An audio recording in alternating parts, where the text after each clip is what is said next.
متخيل ان كريس هيمسورث اللي خلى ثور يبقى من ابطال مارفل المفضلين كان على وشك يتوقف من التمثيل، وده غير اسرار وكواليس محدش يعرفها عن ثور ومطرقته. في الحلقه دي هنعرف ازاي بقى رمز القوه في مارفل واسرار محدش يتوقعها عنه. انا حبيبه مصطفى وده برنامج اسرار مشاهير هوليوود.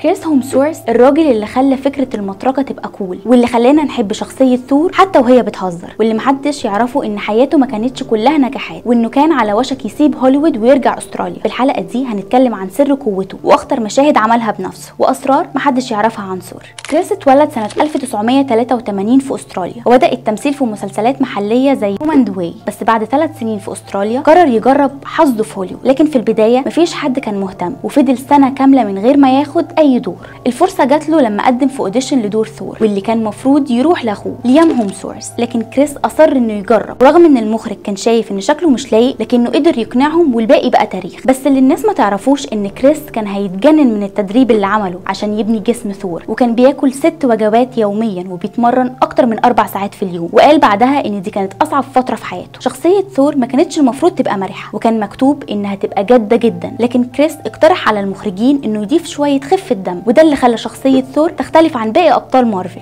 المفاجأة ان كريس كان عنده 5 نسخ من مطرقة ثور في بيته، وبيستخدم واحدة منهم كمطرقة حقيقية في الجنينة، وبيقول انها بقت جزء من العيلة. في فيلم ثور كريس عمل كل مشاهد القتال بنفسه من غير دوبلير، وتعلم السيف والقتال بالتروس علشان الدور، وقال ان ده كان اصعب من التدريب على بناء جسمه. اجره في اول فيلم كان 150 ألف دولار بس، لكن في فيلم افنجرز اند جيم اجره وصل ل 15 مليون دولار، وده خلاه واحد من اعلى نجوم مارفل اجرا. حقائق سريعة. اول حاجة الفوبيا الغريبة. كريس عنده فوبيا من الافاعي، وده غريب لانه استرالي، واستراليا مليانه افاعي، وبيقول انه مستحيل يمثل في فيلم فيه افاعي حتى لو كان دور العمر. كريس رفض دور البطوله في فيلم جي اي جو ريتريشن علشان كان مشغول بتصوير ثور، والدور راح لداون جونسون. ثالث حاجه سر الضحك. كريس عنده ضحكه مميزه، واللي ما تعرفوش انها مش بس تمثيل، لكنه بيضحك كده فعلا في الحقيقه، والمخرجين كانوا بيسيبوا مشاهد الضحك من غير تعديل علشان كانت بتموت الناس من الضحك. رابع حاجه نظام غذائي غريب. علشان يبني جسم ثور كان بياكل 4 دجاجات يوميا مع كميات مهوله من الرز والبطاطس، وقال انه في الفتره دي كان بيكره الاكل ومش قادر يشوف الفراخ. بعيدا عن الاكشن والعضلات، كريس عنده مواقف انسانيه كتير، زي لما اتبرع بمليون دولار لمساعده استراليا في اطفاء حرائق الغابات، وقال ان بلده محتاجه دعم وده اقل حاجه ممكن يعملها. وكمان عنده مؤسسه خيريه مع مراته إلسا بتدعم التعليم في المناطق الفقيره في استراليا، وبيتبرع بجزء كبير من ارباحه سنويا. اشهر الادوار من ثور في مارفل لحد تايلر في اكستراكشن. كريس قدر يثبت انه مش بس نجم اكشن، لكنه كمان ممثل عنده حضور وكاريزما تخليه يشيل اي فيلم على كتافه. في فيلم اكستراكشن كريس عمل معظم مشاهد القتال بنفسه، والفيلم ده بقى اعلى فيلم في تاريخ نتفليكس في اول اسبوع، وده خلى الشركه تعلن عن جزء تاني بسرعه. اما في فيلم رش كريس قدم دور مختلف تماما بعيد عن الاكشن، ولعب دور سائق فورمولا 1، واللي بسببه النقاد اشادوا بادائه وقال انه ممثل موهوب مش بس نجم عضلات.